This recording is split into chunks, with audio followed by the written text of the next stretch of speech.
Когда Ричард Стентон неожиданно вернулся в свой дом в Сиэтле, он впервые за долгое время чувствовал не деловую собранность, а странную тяжесть. Годы после смерти жены превратили его жизнь в бесконечные отчеты, встречи и холодные вечера.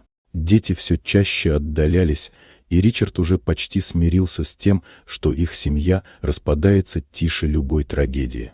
Он вошел в дом, не предупредив никого. Ожидал пустоту, но услышал смех, громкий, живой, давно забытый. В гостиной трое его детей катались по ковру, цепляясь за молодую женщину в рабочей форме. Она, смеясь, подыгрывала им, будто была частью их мира, а не наемным сотрудником. Ее звали Эмили, и до этого дня Ричард едва замечал ее присутствие. Картина ошеломила его.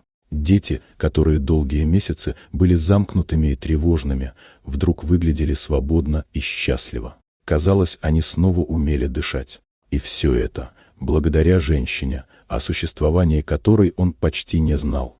Позднее вечером, когда дети уснули, дом погрузился в необычное спокойствие.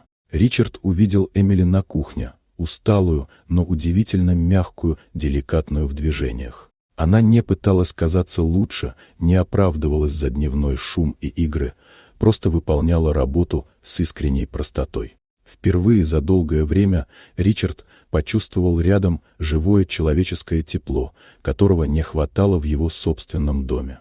Он наблюдал за тем, как дети тянутся к ней, особенно младший, Томми, который долгое время боялся всего нового. С Эмили он становился смелее, доверчивее. Это тронуло Ричарда так глубоко, что внутри него будто сместилось что-то тяжелое и многолетнее. Утро принесло еще более неожиданную картину.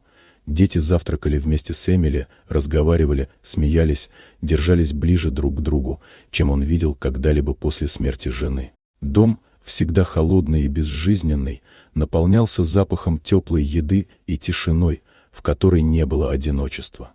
Ричард понял, что перемены пришли не от дорогих специалистов и не от его планов. Они пришли с этой тихой, доброй женщиной, которая даже не пыталась впечатлять. Она просто была рядом, по-настоящему.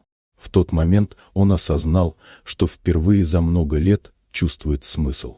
И понял, он будет делать все, чтобы Эмили осталась в их жизни не как работница, а как часть семьи, которая наконец начала оживать.